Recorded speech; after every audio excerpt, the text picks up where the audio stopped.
நான் அந்த பார்வையில் இந்த ஒரு சாதிய கண்ணோட்டத்தோடு நான் இருக்கவே இல்லை. நான் ஒரு சமூக நீதியாக என் மைண்டுக்குள்ளே நான் பார்த்த சமூகம், நான் பார்த்த கலாச்சாரம், எனக்கு நான் யோசித்த விஷயத்தில் ஒரு படம். ஸோ அதனால் இதை விற்று ஒரு சாதியை விற்று பிழைக்கணுங்கிற அவசியம் அதுக்கு கைவண்டிதல் கூட பிழைச்சிக்கலாம். ஆனால் அது விற்று வியாபாரமாக்குறதுக்கு ஒரு பெரிய கும்பல் சினிமாக்குள்ளே இருக்குது. ஸோ நான் அதை செய்யலை. எல்லாருக்கும் என்னுடைய அன்பு வணக்கங்க. இனிய பொங்கல் நல்வாழ்த்துக்கள். இந்த அழகான ஒரு தமிழர் திருநாளில் உங்களை எல்லாம் சந்திக்கிறதுல ரொம்ப மகிழ்ச்சியாக இருக்கிறேன். என்னடா என்னுடைய சொந்த ஊர் கோயம்புத்தூர். நான் இங்கேருந்து சினிமாவுக்கு போய் நீண்ட ஆண்டுகளாக நிறையா நடித்து நல்ல அங்கீகாரம் கொடுத்துருக்கீங்க தமிழ்நாட்டு மக்கள். அதை நான் இன்றைக்கி நன்றிக்கிறேன். நான் உங்களை மறக்கவே மாட்டேன் என் வாழ்நாளில். இன்றைக்கி நான் அந்த மேடையில் ஒரு நடிகனாக மக்கள்கிட்ட பிரபலமாக நிற்கிறதுக்கு காரணமே நீங்கள் தான். ஸோ அதுவும் இந்த மண்ணை குறிப்பாக என்னென்னா, நான் இந்த மண்ணை சேர்ந்தவன், கோயம்புத்தூர் மாவட்டத்தை சேர்ந்தவன். ஸோ இந்த பகுதியில் நான் 8 வருஷம் இப்போ நடிக்கலைங்க. ஒரு 6-8 வருஷம் ஆச்சு நான் நடிக்கலை. நீண்ட நாட்களுக்கு பிறகு ஒரு படம் டைரக்ட் பண்ணி அந்த படத்தில் நானே ஒரு முக்கிய பாத்திரம் ஏற்று நடிச்சிருக்கிறேன். என்னோட நிறைய புதுமுகங்களை அறிமுகப்படுத்தியிருக்கேன். இதில் ஒரு பெரிய சிறப்பு என்னன்னு கேட்டிங்கன்னா, இந்த புதுமுகங்கள் எல்லாருமே இந்த கொங்கு மண்டலத்தை சேர்ந்தவங்க தான். அது எஸ்பெஷலி கோயம்புத்தூரை சேர்ந்தவங்க. நிறைய புதிய கலைஞர்களுக்கு வாய்ப்பு கொடுத்துருக்குறேன். இதில் இம்மான் அண்ணாச்சி நடிச்சிருக்கிறாங்க.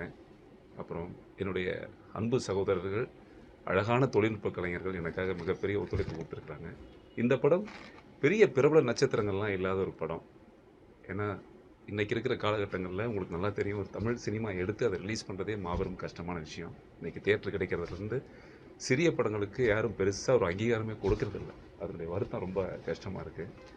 ஸோ கட்டாயமாக இந்த மாதிரி படங்களை தியேட்டருக்கு ஒரு ஷோ அரை ஷோ அப்படி ஓடுறதே ரொம்ப வேதனையாக இருக்குது இன்றைக்கி. அன்றைக்கெல்லாம் நல்ல படங்கள் ஒரு வாரம் வச்சு பார்ப்பாங்க. ஐசியூ வார்டு மாதிரி, எப்படியாவது பொழைச்சிருமா இந்த படம் அப்படிங்கிற மாதிரி. இன்றைக்கி வரும்போதே ஒரு மரணப்படுக்கையாக இருக்குது சினிமாவோட கஷ்டமான காட்சிகள். ஸோ மாபெரும் முதலீடு. ஒரு வருஷத்துக்கு 300 படம் எடுத்தால் 290 படம் குப்பையில் தான் போகுது. இருந்தாலும் மீறி இந்த கலையின் மீது உள்ள ஆர்வத்தில் என்னை போன்ற எளிய கலைஞர்கள், மக்களாகிய உங்களை தான் கடவுளாக நம்பி ஒரு நல்ல படம் எடுத்திருக்கேன். இந்த படத்துக்கு நீங்கள் பேர் ஆதரவு கொடுக்கணுன்னு நான் எல்லாத்தையும் வேண்டிக்கிறேன். அதனுடைய முதல் சிறப்பு காணொளி ஒரு டீசர் இன்றைக்கி நான் உங்கள் மூலமாக நான் இன்றைக்கி வெளியிட போகிறேன். கட்டாயம் அது நல்ல வரவேற்பு புரிஞ்சுக்கிறேன். தயவுசெய்து தியேட்டருக்கு வந்து இந்த படத்தை நீங்கள் பார்க்கணுன்னு நான் ஒரு மாபெரும் வேண்டுகோளாக வச்சுக்கிறேன். ஏன்னா இன்றைக்கி பெரிய நடிகர்கள் படம் மட்டும்தான் தியேட்டருக்கு ஆள் வர்றாங்கன்ற நிலையை மாற்றி ஒரு நல்ல படத்துக்கு மக்கள் ஆதரவு கொடுத்ததுனால தான் இன்றைக்கி இருக்கிற சாதாரண நடிகர்கள் கூட இன்றைக்கி உச்ச நட்சத்திரத்தில் இருக்கிறாங்க. அப்படி எளிய நடிகர்கள் கூட பெரிய கோட்டைக்கு கூட உட்கார வச்சது அந்த மக்கள் தான். இதை போன்ற எங்களை போல கலைஞர்கள் ஒரு நல்ல படம் பண்ணியிருக்கோம். இதுக்கு நீங்கள் தார்மீகமாக ஒரு ஆதரவு கொடுக்கணும்னு வேண்டி விரும்பி இன்றைக்கி இந்த டீசர் நான் ரிலீஸ் பண்ணுறேன். கதைக்கரு ஏன்னா இது வந்து ஒரு நாடக காதலை பேஸ் பண்ணி ஒரு படம். இது குறிப்பாக கோயம்புத்தூர் மாவட்டத்தில் கொங்கு மண்டலத்தில் நடக்கக்கூடிய ஒரு கதை. நிறைய நிஜ வாழ்க்கையில் இருந்த சம்பவங்களை நான் மனசில் வச்சுக்கிட்டு நிறைய குடும்பங்கள் இதில் பாதிக்கப்பட்டிருக்கு. அதனுடைய கருவை நான் மனசில் வச்சுக்கிட்டு தான் இந்த படம் நான் டைரக்ட் பண்ணியிருக்கேன். இதில் ஒரு 3 பாட்டு இருக்குங்க சார். 3 பாட்டு. சில அமைப்புகள்லாம் வந்து எதிர்ப்பு தெரிவிப்பாங்க. அந்த படம் ரிலீஸ் ஆன உடனே கடுமையான எதிர்ப்பு தெரிவிப்பாங்க. சில அமைப்புகள் சரி நிறைய நான் சொல்ல விரும்புகிறேன். சரி, அவங்க யாருன்னு உங்களுக்கு தெரியும். சரி, அதை எப்படி சமாளிப்பீங்க நீங்கள்? சார் நான் தவற எதுவுமே சொல்லவும் இல்லை. குற்றம் உள்ள நெஞ்சில் இல்லை, எனக்கு புரியுது. குற்றமுள்ள நெஞ்சு குரு எப்படின்னா உங்களுக்கு புரியுது. குற்றமுள்ள நெஞ்சு குரு இருக்கு, அந்த மாதிரி தான். அவங்களாக தன்னை அடையாளப்படுத்திக்குவாங்க. இது ஒருவேளை நம்மள சொல்லியிருப்பாங்களா அப்படின்னு அது கரெக்டாக கூட இருக்கலாம். நீங்கள் அது நினைக்கலன்னா பிரச்சனை இல்லை, நினச்சிங்கன்னா சூப்பர். அப்படி புரிஞ்சிருச்சுன்னா ரொம்ப சார். அந்த எதிர்ப்பு உங்களுக்கு விளம்பரமாகும்னு நினைக்கிறேன்.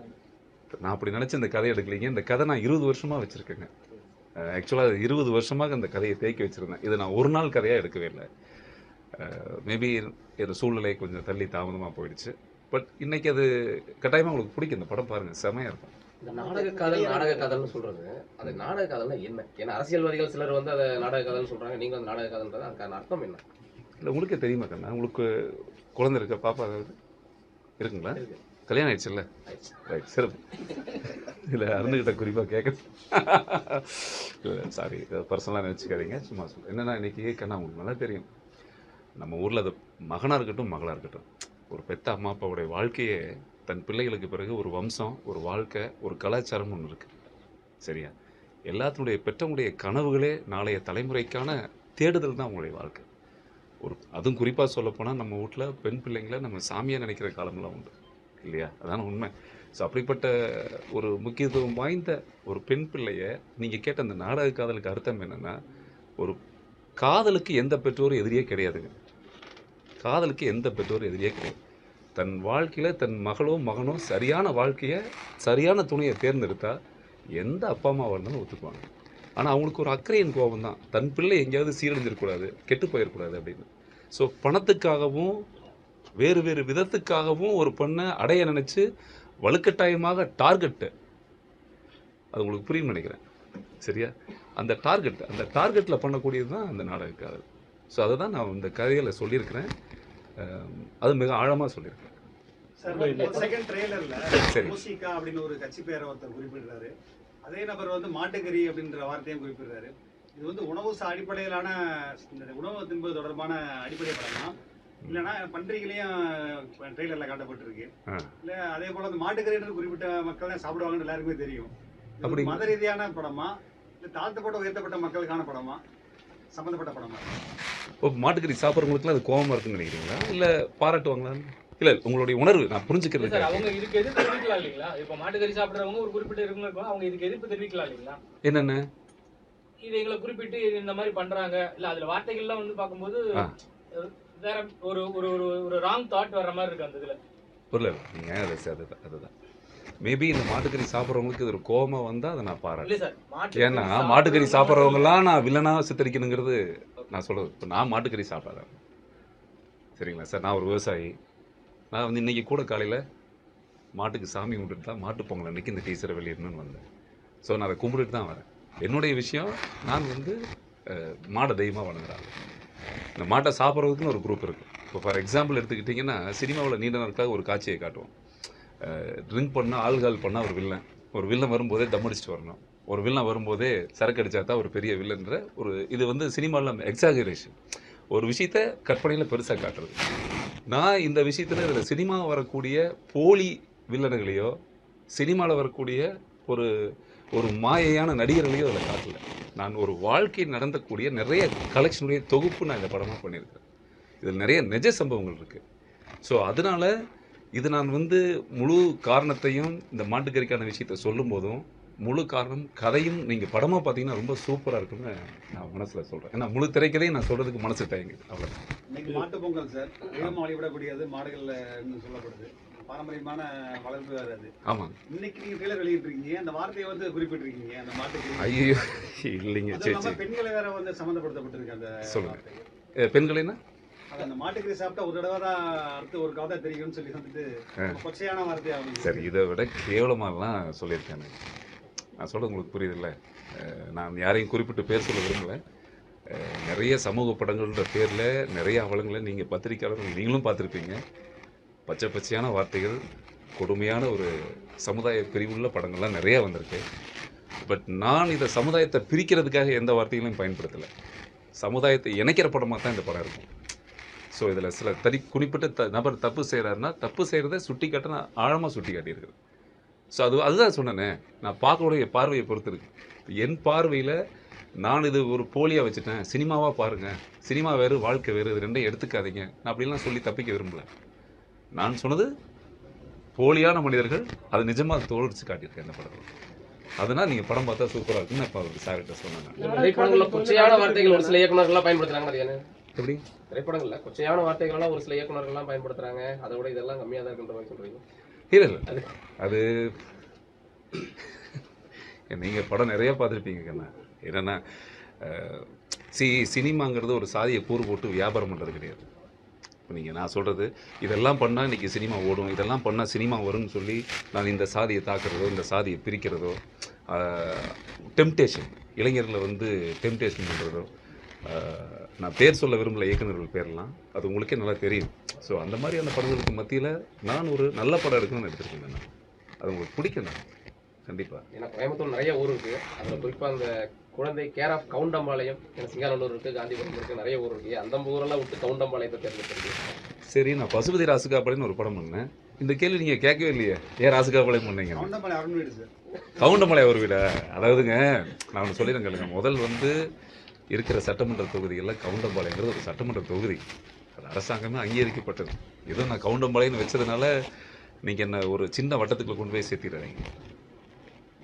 இது அது ஒரு சாதிய அடிப்படையிலானது. ஏன்னா படத்துலையும் சில வார்த்தைகள் வசனங்கள் அது சம்மந்தப்பட்டதான வருது. அதனால ஒரு சாதிய இதில் வருதா அப்படின்றது. கண்டிப்பாக அது சாதியெல்லாம் கிடையாது சார். இது ஒரு சமூக நீதி படம். நீங்கள் இது சாதி படமாக மாற்றிடாதீங்க. நான் அதுக்கு தான் உங்களை சந்தித்து இன்றைக்கி நான் ஒரு கோரிக்கையை வைக்க வரேன். என்னென்னா இது ஒரு சமூக நீதி படம், ஒரு நல்ல படம் எடுத்திருக்கேன். கட்டாயமாக பெற்றவர்கள் பார்க்க வேண்டிய படம். பெற்றோர்கள் பிள்ளைகள் படிக்கிற பெண் பிள்ளைகளுக்கான ஒரு அழகான ஒரு படம் இது. ஸோ நல்ல படம் பண்ணியிருக்கேன் நான். சார் நீங்கள் இந்த படத்தினுடைய இயக்குனராக ஒரு நடிகராக நடிச்சிருக்கீங்க. இதில் ஒரு காட்சி, இப்போ டீசர் காட்சியில் பார்த்தீங்கன்னாக்க ஓசிகா அப்படின்னு சொல்லி ஒரு வாசகம் படிக்கிறது. சரி, இந்த ஓசிகா என்பது ஒரு ஜாதி கட்சியோட குறிப்பிட கட்சியை எடுத்துக்கலாமா? அது எந்த மாதிரி நீங்கள் அந்த படத்தில் கதையாக வச்சுருக்கீங்க? ஒரு எழுத்து மாறுது. ஒரு எழுத்து மாறுதுங்களா? இல்லை இல்லைங்க,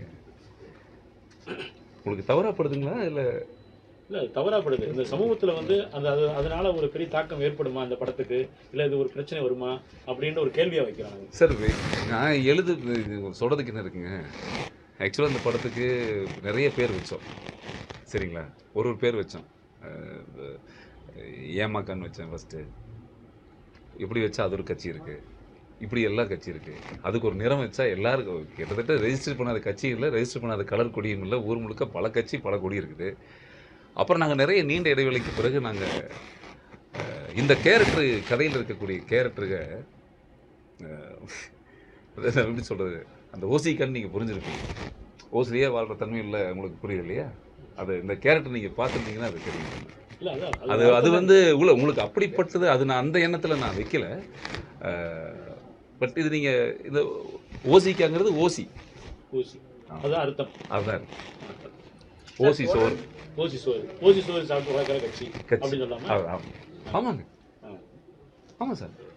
அடுத்தவங்க பணத்தை ஆட்டை போடுறது, அடுத்தவங்க குடும்பத்துக்கு எடுக்கிறது, இந்த மாதிரியான ஒரு அமைப்பை வச்சு நடத்துகிற ஒரு குரூப். அவங்க இந்த மாதிரி பண்ணுறதுனால அதை கதை. ஆமாம்மா, அதை தோலுரிக்கிறது தான் நம்ம வேலை. ஒரு குடும்பத்தை மட்டுமே மையப்படுத்தி நீங்கள் அந்த கதையை சொல்கிறீங்களா, இல்லை ஒரு சமூகத்துக்காக, ஒரு சமத்துவத்துக்காக சொல்கிறீங்களா? சமூகத்துக்கான படம் தான் அது. ஒரு தனிப்பட்ட குடும்பம் அப்படிங்கிறது தான் கிடையாது. தனிப்பட்ட குடும்பமே கிடையாது. இன்றைக்கி ஒரு பெண் பிள்ளை வளர்க்குறது எவ்வளோ கஷ்டம் உங்களுக்கு நல்லா தெரியும் சார். ஸோ அப்படிப்பட்ட ஒரு பெண் பிள்ளை வளர்த்து கஷ்டப்பட்டு ஆளாக்குன ஒரு குடும்பம் அப்படிங்கிறது இன்றைக்கி அது திரையில் பார்க்கும் பொழுது இன்றைக்கி தமிழ்நாடு முழுக்க நடக்கிற இந்த நாடுகளுக்கான ஒரு முற்றுப்புள்ளின்னு நான் சொல்லவே மாட்டேன். ஸோ ஒரு விழிப்புணர்வு. நானும் கிள்றேன் சாட்டையில், கவனமாக இருங்க, பார்த்துருங்க, அதுக்கான படம். சொல்லுங்கள். நாடக காலம் பற்றி சினிமாவில் பல படங்கள் வந்துருச்சு. இப்போ இந்த கொங்கு மண்டலத்தில் இந்த கதைக்கு அமைக்கிறதுக்கான அந்த காரணம் இந்த நாடக காலத்தை இந்த பகுதியில் அதிகமாக இருக்கா? அதை நீங்கள் வெளிப்படுத்துறதுக்காக நீங்கள் படம் எடுக்கிறீங்களா சார்? இந்த வீடியோ எடுத்தீங்களா?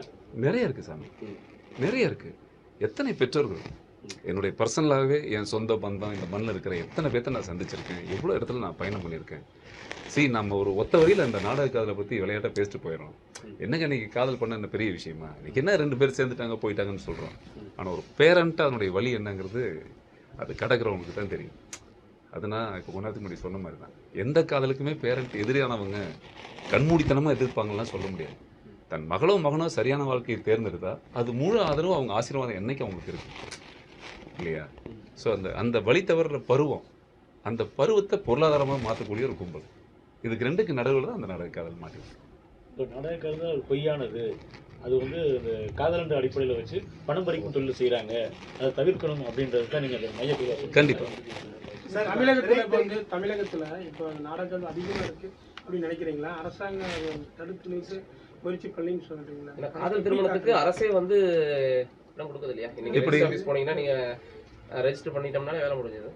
ரெஜிஸ்டர் பண்ண அங்கீகாரம் தானேங்க காதல் திருமணத்துக்கு. இதுதான் சொல்கிறேன். நீங்கள் லவ் மேரேஜா சார்? Arrange marriage. இது பாருங்க, இதை பாருங்க. அப்படியா?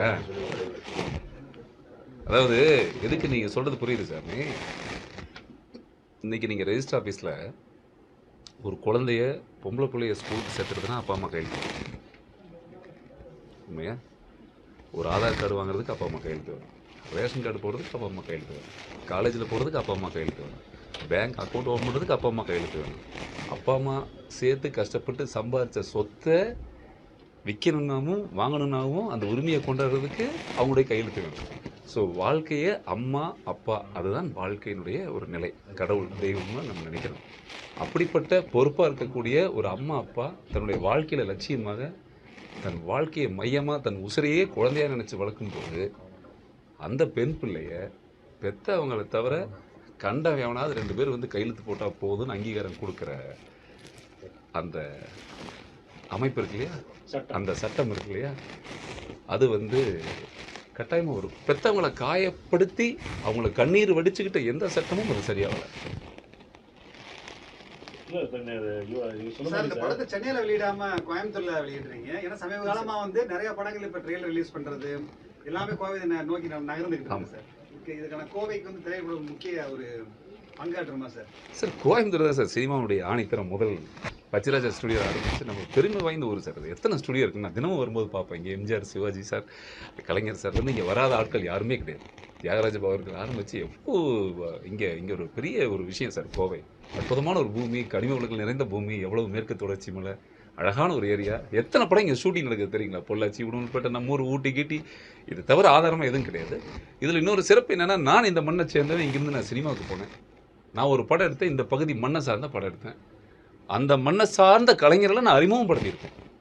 ஸோ அதனால் என்னுடைய இந்த படத்தினுடைய முதல் வெளியீடு இந்த கவுண்டம்பாளையம் கோயம்புத்தூர் மாவட்டத்தில், அது நம்ம பிறந்த மண்ணிலிருந்து துவங்கணும்னு நான் இன்னைக்கு உங்களை சந்திச்சிருக்கேன். திரையரங்கில் கரெக்டாக கிடைக்குமா சார்? இந்த மாதிரி எப்படி பார்க்குறீங்க? கரெக்டாக நீங்கள் நினச்ச மாதிரி நடக்குமா? இல்லை சார், நான் திரையரங்கு இல்லை கண்டிப்பாக சார். இன்றைக்கி இருக்கிற சூழலில் திரையரங்குகளில் தியேட்டர் கிடைக்கிறது ரொம்ப கஷ்டம். இன்றைக்கி அது நல்லா தெரிஞ்ச விஷயந்தான். ஒரு 5-6 நடிகர்களுக்கு தியேட்டர் நல்ல, ஏன்னா வணிகம் தானே சார். எங்கே ஓடுமோ அதுதானே கடை திறந்து வச்சுருப்பாங்க.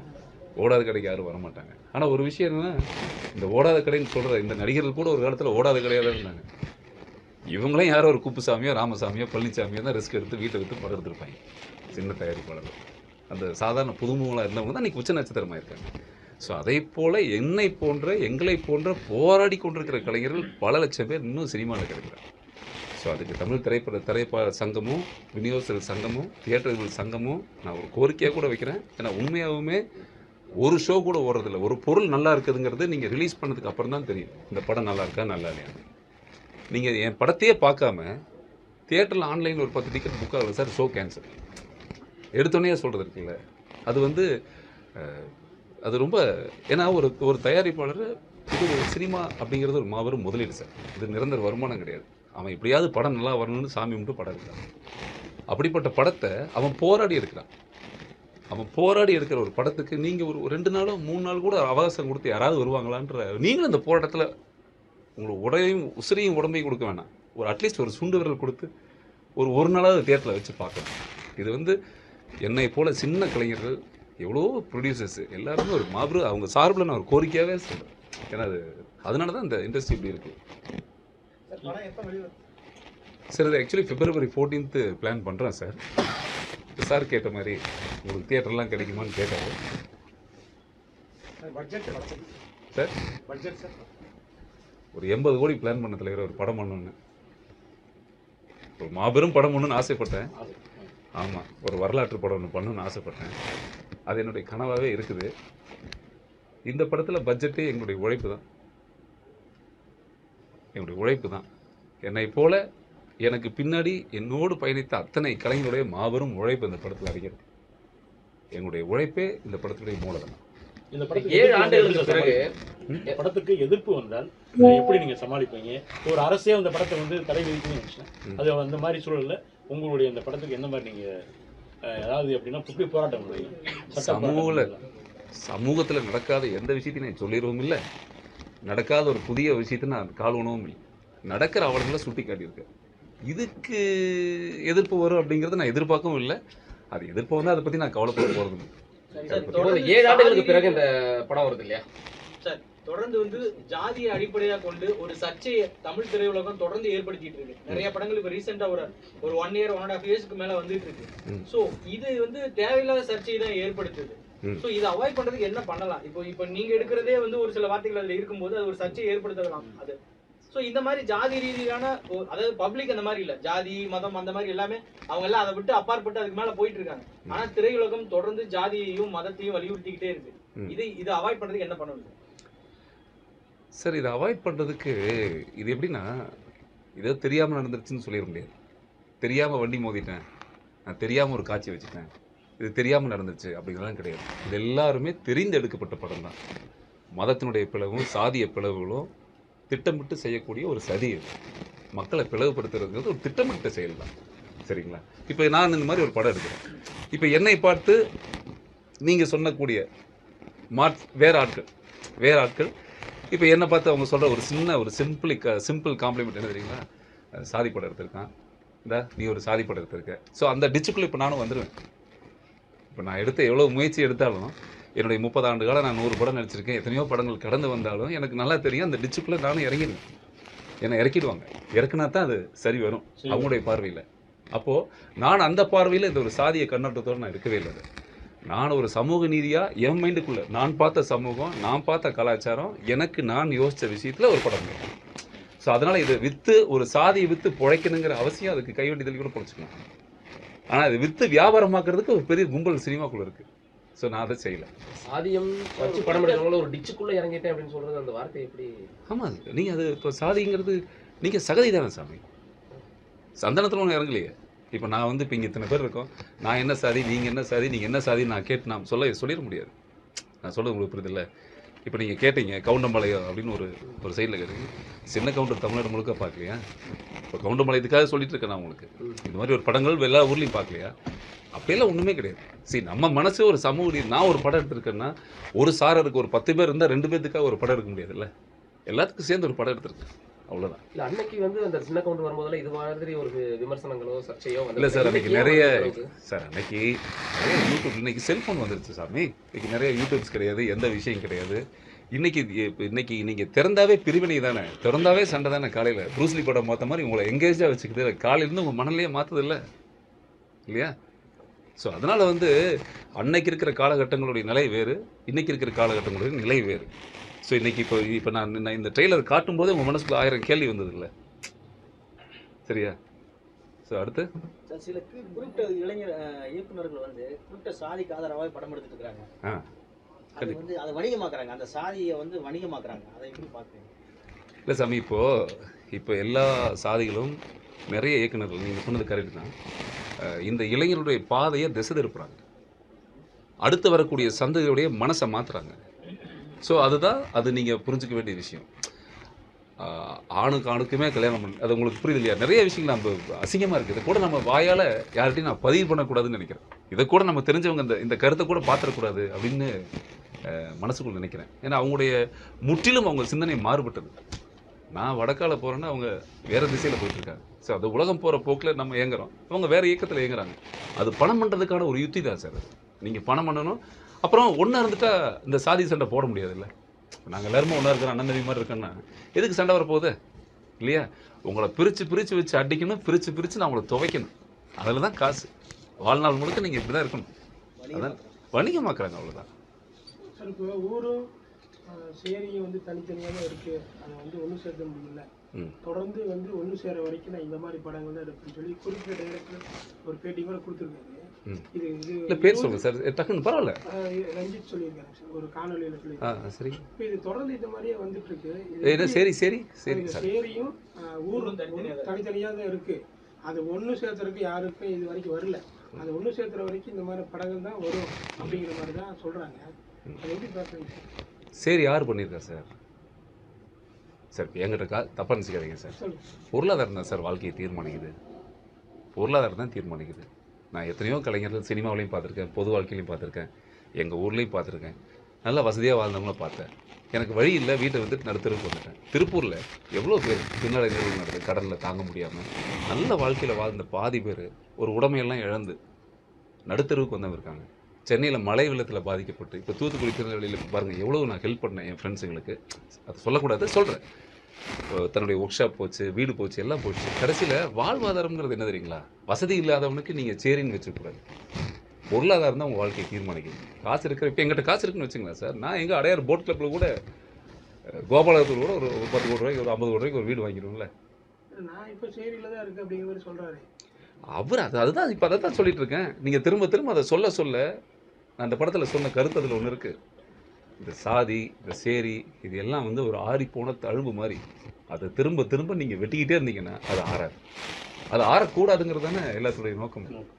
ஆறணுங்கிறது நம்ம நோக்கம். அவ்வளோ சார் ஃபர்ஸ்ட் பாமக கட்சியில் இருந்தீங்க, அடுத்து அங்கேருந்து 2019 அமமுக கட்சியில் இருந்தீங்க. இப்போ உங்களோட கட்சி பணின்றது உங்களுக்கு எப்படி இருக்கு? அரசியல் வாழ்க்கை கற்றுக்கிட்டு தான் சார். நிறைய பேர் நான் திட்டுவாங்க, நிறைய பேர் ஏதோ சொல்லுவாங்க, ஒரு பேர் வைப்பாங்க, நிறைய பேர் ஒரு பேர் வைப்பாங்க, ஏதாவது ஒன்று பண்ணுவாங்க. நான் அதை பற்றியெல்லாம் எதுவும் கவலைப்படலை சார். கட்சியில் உங்கள் பங்கு பணி இல்லை இருந்து சார். இப்போ கூட நான் எந்த அரசியல் கட்சியில் இல்லை. ஆனால் அரசியல் என்பது ஒரு தனிப்பட்ட மாணவனுக்கும் ஒரு அரசியல் என்பது தனிப்பட்ட ஒருத்தருக்கும் மிக தேவையான ஒன்று. அது வந்து மறுத்தரவே கூடாது. நான் வந்து அரசியலுக்கு போகிறேன், அரசியலுக்கு வரல, ஒரு வெளியே வந்துட்டாங்கிறதுலாம் இல்லை. அரசியல் இல்லாத இன்றைக்கி வாழ்க்கையே கிடையாது. யாராவது யாரோ ஒருத்தரை சார்ந்து தான் இருப்பாங்க இல்லையா? ஏன்னா வருமான வரி கட்டுறோம், நமக்கான அப்பா அம்மாவை தேர்ந்தெடுக்கிற மாதிரி, நம்ம அப்பா அம்மா நம்ம வீட்டை பார்த்துக்கிற மாதிரி நாட்டை பார்த்துக்கிறதுக்கு நல்ல ஒரு ஆட்கள் வரணுங்கிறது தான் எல்லாத்தோட நிலையும். அது நடக்காது, இருந்தாலும் அதுக்கான போராட்டம் தான். இந்த 7 ஆண்டுகளுக்கு பிறகு இந்த படம் வந்து மீண்டும் ஒரு அரசியல் என்று ஏன்? ஏன்னா எதுவுமே இல்லை அப்படின்றீங்க. அரசியல் கருத்துக்கள் நிறைய கொஞ்சம் உள்ள வருது, அதனால உள்ள ஏதாவது என்ன சாமி சொல்ல முடியாது. நம்ம மனசு சமூக பணி செய்கிறதுங்கிறது எப்பவுமே விருப்பம் தானே சார். நான் அது பிஸ்னஸ் பண்ண அரசியலுக்கு வரக்கூடாது. இன்றைக்கெல்லாம் அரசியலுங்கிறது ஒரு வியாபாரமாக ஆயிடுச்சு. நம்ம உங்களுக்கெல்லாம் தெரிஞ்சது அந்த காலம் மாதிரிலாம் கிடையாது. இந்த மனுஷன் இப்படி இருந்தார், இன்றைக்கி பார்த்தியாரா இத்தனை லட்சம் கோடி வச்சுருக்கிறாரு, பெரிய இந்த இடமெல்லாம் அவரு தான், இந்த ஊர் 10 காலேஜ் வச்சுருக்கிறாரு. அதுதான் அடையாளமாக இருக்குது. தான் சொத்தையெல்லாம் கொடுத்துட்டு போகிற பாரு அந்த மனுஷன். தனக்கு இருக்கிற லிவரை கழட்டி கொடுத்தாரு பார்த்தியா, 2 கிட்னியில் ஒரு கிட்னி கொடுத்தாரு பார்த்தியான்னு ஒரு தலைவராக நம்ம காமிச்சிட முடியுமா? உண்மையா இல்லையா சாமி? உசுரை கொடுத்த மண்ணில் பிறந்திருக்கிறோம். ஒரு தீரன் சின்னமலை ஆகட்டும், இந்த மாதிரி நாட்டுக்காக இந்த நாட்டுக்காக வேலுநாச்சியால் ஆரம்பித்து இந்த சுதந்திரத்துக்காக பல தலைவர்கள் நம்ம ஊரில் விலை நிறுத்து போராடி இந்த பூமிக்குள்ளே குருதியாக விதைஞ்சிருக்கிறாங்க. அப்படிப்பட்ட பூமியில் தான் இன்றைக்கி அரசியல் இருக்குது. ஒரு கோட்டருக்கும் கோழி பிரியாணிக்கு தான் இன்றைக்கி மக்கள் வேலை போகிறாங்க. அது எவ்வளோ பெரிய சங்கடமான விஷயம். ஸோ இந்த அரசியல் திருத்தப்படணும்ல, இல்லைடி மாறணும்ல சார். சார் இந்த படத்தோட பட்ஜெட்னு கேட்டப்ப நீங்கள் சொன்னீங்க நண்பர்கள்லாம் ஒத்துழைப்போட உழைப்போட வந்து படம் சொன்னீங்க. ஒட்டுமொத்தமாக பலரும் சேர்ந்து தான் ஒரு பங்களிப்போடு எடுக்கப்பட்ட தயாரிப்பு இல்லை சார். அதாவது நீங்கள் சொல்கிறதுனா இந்த படத்தோட பட்ஜெட் அப்படிங்கிறது என்ன தெரியுமா சார்? பெரிய நடிகர்கள் கிடையாது, அதுக்கு சொல்ல வந்து. ஆனால் பணம் இல்லாமல் எதுவும் செஞ்சிட முடியாது. பணம் வேணும் இல்லை, எந்த தொழில் செய்கிறதுக்கு ஒரு பணம் வேணும். பணம் இல்லாமல் எதுவும் செஞ்சிட முடியாது. முதலீடு இருக்குது, ஆனால் அந்த முதலீடு ஒரு வியாபார பொருளாக இவர் நினச்சிருக்கிறாரு, அவர் டைரக்ட் பண்ணியிருக்கிறாரு, இவர் வந்து தாய்லாந்தில் சாங் எடுத்தோம், அமெரிக்காவில் கப்பல் ஓட்டணுங்கிற கருத்தையெல்லாம் இல்லை. இது வந்து மண் சார்ந்து, நம்ம உறவு சார்ந்து, நம்ம கலாச்சாரத்தோட நம்ம ஊரில் எடுக்கப்பட்ட ஒரு படம். அதெல்லாம் ஒன்றுலேருந்து முதலீடு மாதிரி பண்ணியிருக்கீங்களா சார்? ஐயோ இல்லை, நீங்கள் எப்படி நீங்கள் சொல்கிறது வந்து பொதுமக்கள்கிட்ட பணம் வாங்கி பண்ணுறதா? இப்போ இந்த படத்தில் நான் புது முகங்கள் அறிமுகப்படுத்திருக்கீங்க. சரிங்க. சேமிப்பாளர் இருப்பார், அப்புறம் வந்து இன்னும் தயாரிப்பாளர் இருப்பாங்க, அதெல்லாம் கலந்து தான் இது பண்ணியிருக்கீங்களா? பட்ஜெட் போட்டிருக்கீங்களா சார்? தங்கமே, நீங்கள் சொல்கிறது நேராகவே கேட்டுடலாம். எல்லாரும் திடீர் பணம் வாங்கிட்டு பண்ணேன்னு சொல்கிறீங்களா? இல்ல இல்ல சார், உங்கள் நண்பர்கள் உங்கள் டீம் எல்லாத்துக்கும் பணம் இருக்குது சாமி, எல்லாத்துக்கும் பணம் இருக்குது. நான் சொல்கிறது உங்களுக்கு புரியுதா? எல்லாத்துக்கும் ஒரு பணம் இருக்குது. பணம் இல்லாமல் எந்த மனிதனுடைய உழைப்பையும் யாரும் வாங்கிடவே முடியாது. நான் ரிஸ்க் எடுக்கலாம் சார், ஏன்னா இந்த கரு வெளியே வரணும், இந்த கதை வெளியே வரணும்னு நினைக்கலாம். நான் உங்களை கூப்பிட முடியாதுல்ல, இல்லையா? அறிமுகமாயிட்டாங்க சார் அடுத்த படத்துக்கு. அடுத்த படம் ஐயோ குறிப்பிட்ட ஒரு குறிப்பிட்ட சமுதாயத்துக்கு வந்து பொண்ணு கிடைக்க மாட்டேங்குது அப்படின்னு சொல்லி ஒரு கிராமப்புற ஒரு நலன் நிகழ்ச்சியில் கூட சத்தியம் வாங்கி பண்றாங்க. ஸோ இப்போ இந்த படத்துக்கும் அதுக்கு ஏதாவது ஒரு தழுவல் இருக்கு? இல்லை இல்லை சார், இல்லை சார், இந்த மாதிரி அது இது நான் தான் சொன்னேன், 20 வருஷமாச்சு இந்த கதையை நான் வந்து 20 இயர்ஸ் அந்த கதையை வச்சுருக்கேன் நான். அதனால் இந்த குறிப்பிட்ட ஒரு திட்டமிடுதல், இந்த மாதிரி விஷயங்கள், அந்த மாதிரி இது சம்மந்தம் இல்லை. இது முழுக்க முழுக்க ஒரு நாடக காதல், சமுதாயத்தை பிரிக்கிற ஒரு கும்பலினுடைய ஒரு கதை, ஒரு அழகான ஒரு படம். அது எப்படி பார்க்குறீங்க? சத்தியம் ஒரு கலை நிகழ்ச்சியில் போய் யாரையும் பார்க்கக்கூடாது, இந்த மாதிரி தான் இருக்கணும் அப்படின்னு சொல்லி சொல்கிறாங்க சார். நான் என்ன சொல்கிறேன்னா, இப்போ நான் ஒருத்தர், நீங்கள் ஒருத்தர், அவர் ஒருத்தர், இவர் ஒருத்தர், எல்லோரும் நம்ம ஒரு குடும்பம். உங்களுக்கு ஒரு குடும்பம் இருக்குது. இப்போ அந்த குடும்பத்தில் அவங்கவுங்க ஒரு சமூகமாக இருப்பாங்க. இப்போ நான் ஒரு சமூகம் சாமி, நான் எந்த சமூகத்தையும் தாழ்ந்தோ உயர்ந்தோ பேசுவதற்கு எனக்கு எந்த உரிமையும் கிடையாது. ஆனால் நான் என் சமூகத்தை நான் மதித்து தான் ஆகணும். அது என்னுடைய சமூகம்.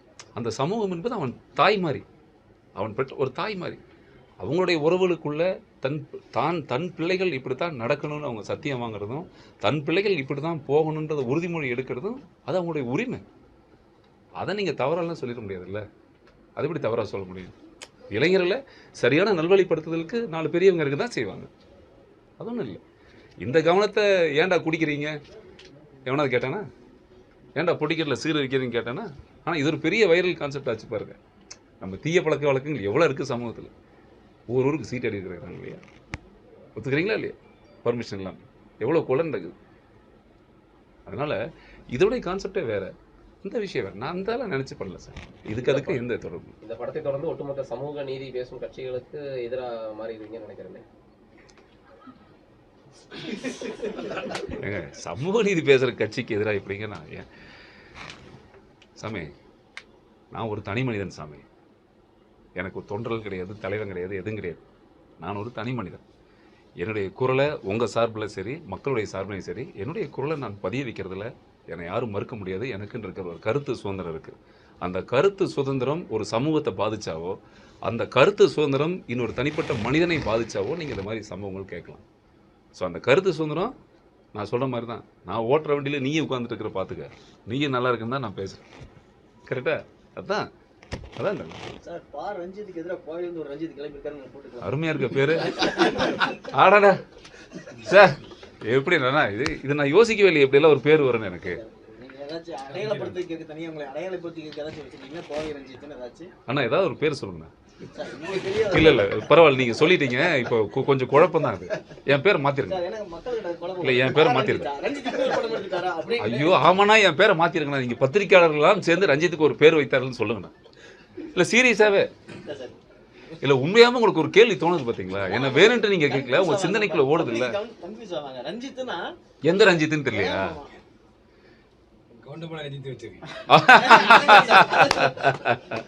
ஐயோ இல்லை, நீங்கள் சொல்கிறது கரெக்ட். நிறைய பேர் எங்கிட்ட சொன்னாங்க எந்த ரஞ்சித் அப்படிங்கிறது நிறைய. நான் வந்து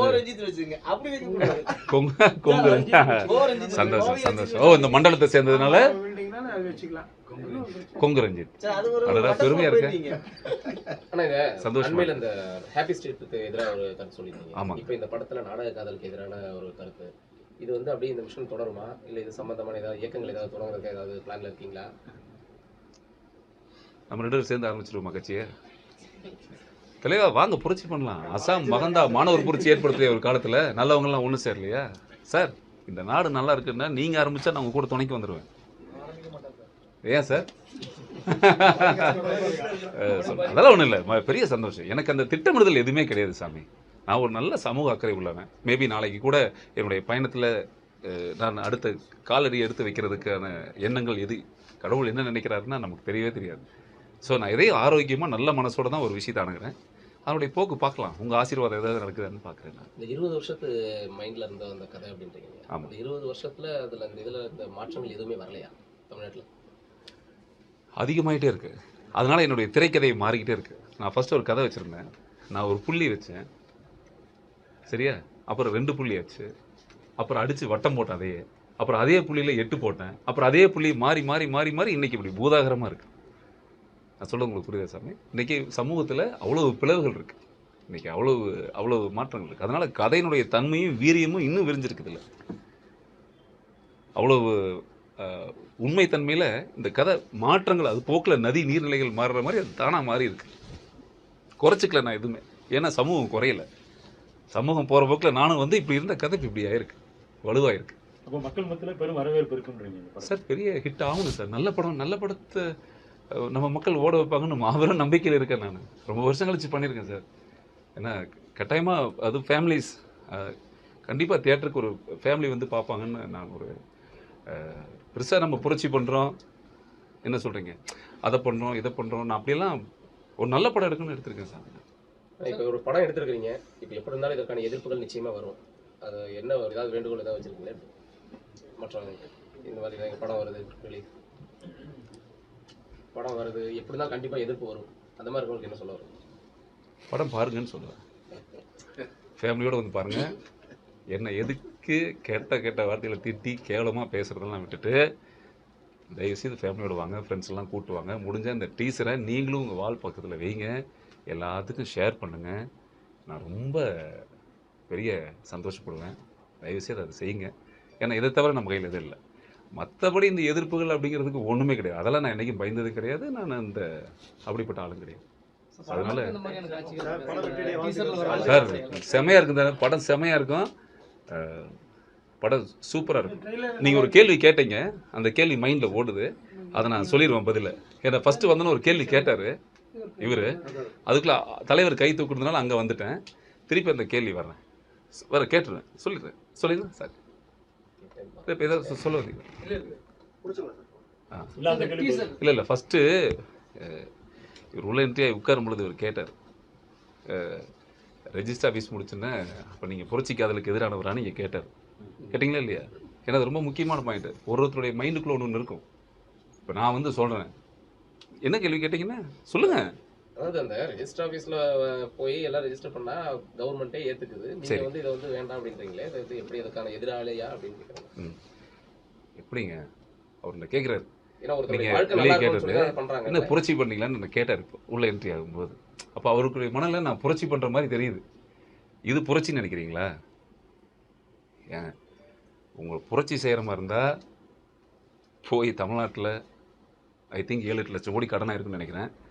அந்த பல லட்சம் கோடி கடன் தீர்த்துக்கலாம். ஒரு புரட்சி பண்ணுற மாதிரி இருந்தால் ஒரு விவசாய புரட்சி பண்ணுங்கள். தக்காளி விலை இல்லை, கரும்புக்கு விலை இல்லை, பால் கறக்கிற கறவை மாடெலாம் கஷ்டப்பட்டு கிடக்குது, விவசாயமெல்லாம் அழிஞ்சே போச்சு. உங்கள் புரட்சிகளை கொண்டே விவசாயத்தில் காட்டுங்க. உண்மையை சொல்கிறேன் நான். உங்கள் புரட்சியை இன்னும் அதிகப்படியாக சொல்கிறேன். உங்கள் புரட்சியை தேவைப்படுன்னா டாஸ்மார்க் நிறைய இருக்குது, மதுவால் எத்தனையோ பேர் செத்துட்டு இருக்கிறான். போய் விடிய எல்லா கடையும் அடிச்சு உடையும். எப்படி ஒரு எல்லா கட்சிகளுக்கு பல கோடி தொண்டர்கள் இருக்காங்க இல்லையா, அடி துவம்சம் பண்ணி தமிழ்நாட்டில் போதையே இல்லாத மாநிலமாக நம்ம உருவாக்கலாம். இந்த புரட்சியை நம்ம அதில் காட்டலாம். ஆனால் புரட்சியை கஷ்டப்பட்டு பெற்று வளர்த்து ஒரு பிள்ளை ஆளாக்குற ஒரு பாசமான ஒரு குடும்பத்தில் பெற்றவங்களை காயப்படுத்துறதுல அந்த புரட்சியை காட்டக்கூடாது. சரி அருண், 3 வாட்டி கேட்டீங்க அந்த புரட்சியை, நான் ஒரு வாட்டி ஒரு பதில் சொல்லியிருக்கேன். இல்லை இங்கே கேட்டார், அங்கே கேட்டார், வெளியே கேட்டார். அப்போ என்ன நீங்கள் எனக்கு ஒரு அடையாளம் கொடுக்குறீங்களான்னு நான் மைண்டில் ஓடிட்டே இருந்தது. நான் சொல்ல உங்களுக்கு புரியுது இல்லையா? இப்போ இன்னும் இங்கே பேசியிருப்பேன், இல்லைன்னா நீங்கள் போகும்போது என்ன சொல்லுவீங்க? இல்லை சாமி, இப்போ நண்பனாக பார்க்குறாரு, இப்போ ப்ரெஸ் மீட்டில் இப்போ என்ன பேச வச்சு இப்போ கேட்குறாரு ஃபர்ஸ்ட் டைம். அது நான் சொல்கிறது இப்போ என்னை பற்றி மதிப்பீடு ஒன்று இருக்கும்ல அவருக்குள்ள.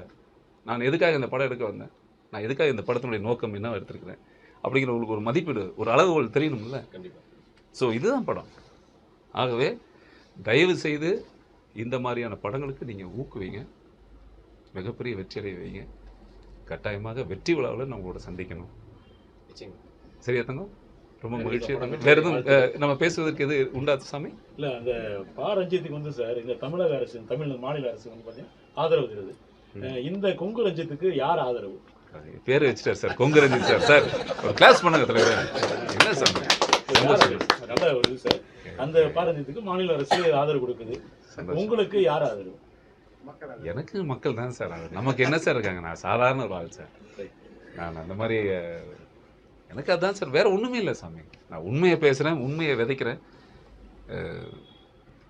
நல்லவங்களுக்கு போய் சேரும்னு நான் நம்புகிறேன். நான் அதுக்கப்புறம் கடவுள் உங்களுடைய துணையெல்லாம் இருக்குது, பார்ப்பேன் எல்லாம் நல்லபடியாக. மாமன்னன் படம் வரும்போது அதுக்கு ஆதரவு தெரிவித்து நிறைய பேர் நிறைய தலைவர்கள்லாம் சந்திச்சாங்க. அதே மாதிரி உங்களுக்கு அந்த ஆதரவு இருக்குமா அப்படின்றது? பன்றி இல்லை, பன்றி ஏதோ அதில் காமிச்சிருக்குது, அதோடைய கான்செப்ட் என்ன? இல்லை, மாமன்னன் படத்தில் பல தலைவர்கள் வந்தாங்களா? இல்லை, வாழ்த்து தெரிவிச்சாங்க.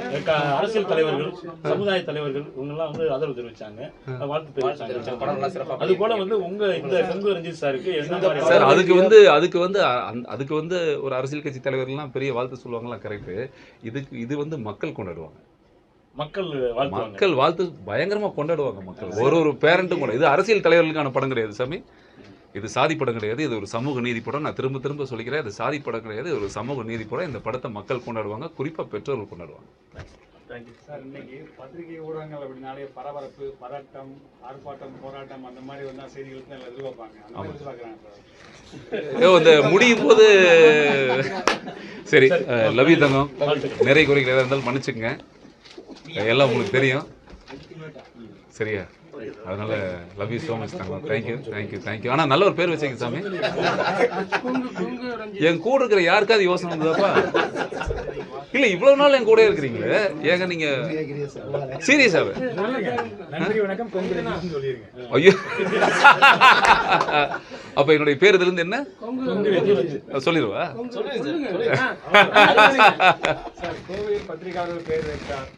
அது சொல்லுங்க சார். Sir super. கோவையில் பத்திரிகையாளர்லாம் சேர்ந்து எனக்கு ஒரு பேர் வச்சிருக்கிறீங்க, கொங்கு ரஞ்சித். உண்மையாலுமே சந்தோஷமா இருக்கு, நல்லா இருக்கு. நன்றி. Thank you sir. லவ் யூ சாமி. எல்லாத்துக்கும் ரொம்ப சார். ஆக்சுவலி பார்த்தீங்களா, இப்போ ப்ரெஸ் மீட் நம்ம முடிச்சிட்டோம். கரெக்டாக எல்லாம் முடிச்சிட்டோம்ல? அவ்வளோதானே சாமி? முடிச்சிட்டோமா? இப்போ ஆக்சுவலி ஏதாவது வார்த்தைகள் வந்தாலும் வரும்னு நினைக்கிறேன். ஆனால் வந்துடும் திடீர்னு. இப்போ ப்ரெஸ் மீட் முடிச்சிட்டோம். உண்மையை நீங்கள் கேட்டீங்க கோயம்புத்தூர்ல ஏன் வச்சோம் அப்படின்லாம் யோசிச்சோம் நம்ம. பட் எனக்கு நீங்கள் சொன்னால் நம்ப மாட்டேங்க சார், இங்கே ஸ்டுடியோ கட்டணும்னு ரொம்ப நாளாக ஒரு ஆசை. ஏன்னா எனக்கு இங்கே ஒரு ஸ்டுடியோ கட்டணும்னு ஆசை. கோயம்புத்தூர் ஒரு நிறைய இடங்கள் இருக்குது, ஒரு ப்ராப்பராக அதை பண்ணணும். தரிசு நிலங்கள் நிறையா இருக்குது, நிறையா விவசாய பூமியில் தரிசு நிலங்கள். இங்கே இருக்கக்கூடிய அழகான எவ்வளோ விஷயங்கள் இருக்குது. இதையே ஒரு ஸ்டுடியோ இங்கே பண்ணக்கூடாது, நல்ல இடமா இருக்கு அப்படிலாம் நிறைய மண்டைக்குள்ள யோசிச்சு. அப்போ நான் இந்த படம் எடுக்கும்போது நம்ம ஊரை சுற்றி இங்கேயே இப்போ அடுத்த இன்னொரு கதை இருக்குது, அது இதை சுற்றி. ஆக்சுவலி நீங்கள் கேட்டீங்க பெரிய பட்ஜெட்டில்னு. என்னுடைய கனவே தீரன் சினிமாவை ரெஜிஸ்டர் பண்ண நான் 20 வருஷமாக அது நிறைய படம் நான் 8 வருஷம் நடிக்காமல் இருந்ததுக்கு காரணம் இன்னைக்கு சொல்கிறேன். 8 வருஷமாக அந்த கதை பண்ணி நான் சினிமாவிலேயே இல்லை. 8 வருஷம் ஒரு கதை பின்னாடியே பண்ணணும்ட்டு அந்த குறிப்பெடுக்கிறது அப்படியே பின்னாடி அந்த 8 வருஷம் இதில் தொலைஞ்சு போயிடுச்சு. அப்புறம் அதுக்கான நிதி, அதுக்கான தயாரிப்பாளர்கள், இதையெல்லாம் சேர்க்கறது எனக்கு ரொம்ப கஷ்டமாயிடுச்சு. நான் உங்களுக்கு புரியலையா? இதை வடிகிரி இப்போ நான் தீரன் சினிமாவை பற்றி ஒரு படம் எடுக்கணும்னு ஆசை. யார் எடுத்தாலும் மாபு வரவேற்பேன். ஏன்னு கேளுங்களேன், ஒரு வரலாற்று சுதந்திர போராட்ட ஒரு அற்புதமான ஒரு மனிதனை யாராவது படம் எடுத்தாங்க அப்படின்னா அதை நான் மனசார பாராட்டுறேன். இப்போ எடுக்கலாம், நிறைய நடிகர்கள் பணம் பொருளாதாரம்லாம் வச்சுருக்கிறாங்க. யார் எடுத்தாலும் வரவேற்கிறேன். நானும் ஒரு முயற்சி பண்ணதுக்கு எடுக்கலான்னு. அது ஏதோ ஒரு சூழலில் அது சரியா அப்படியே போயிடுச்சு. அதெல்லாம் எனக்கு 8 வருஷம் போயிடுச்சு சாமி. இதுதான் உண்மை. ஏன்னா இந்த ஷூட்டிங் ஆரம்பிச்சிருவோம், 3 மாதத்தில் ஆரம்பிச்சிடலாம், 6 மாதத்தில் ஆரம்பிச்சிடலான்னு எனக்கு அப்படியே தாமதிச்சுட்டு போயிடுச்சு அது. ஸோ அதுதான் இந்த கேப்பு கூட. ஏன்னா அதை நம்ம அதனால பேர் மாறின வாய்ப்பு கிடைக்கும் சார். உங்க ஆசீர்வாதம் சாமி. ஆசீர்வாதம் சாமி. நடந்ததுன்னா ரொம்ப சூப்பராக இருக்கும் சாமி. பார்க்கலாம் சாமி. சரி சாமி. Love you Thangam. Thank you so much கண்ணு. அதனால மேக்ஸிமம் என்னுடைய எல்லா ப்ரெஸ் மீட்டுகளும், என்னுடைய எல்லா சினிமா சம்மந்தமான எந்த விஷயமா இருந்தாலும் நான் இன்னைக்கு சொல்கிறேன் பாருங்க, அது பொய் சொல்லலை. ஏன் சென்னையில் கொடுத்துருக்கலாமே ரஞ்சித்துக்கிறது தான் கிடையாது. நம்ம ஊர் அது எனக்கு நான் எப்பவுமே இதை சார்ந்து இப்போ உங்கள் மூலமாகவே ட்ராவல் தான். எனக்கு அடுத்த படம் இங்கே தான் ஷூட்டிங், அப்படி தான் மைண்டில் வச்சுருக்கேன்.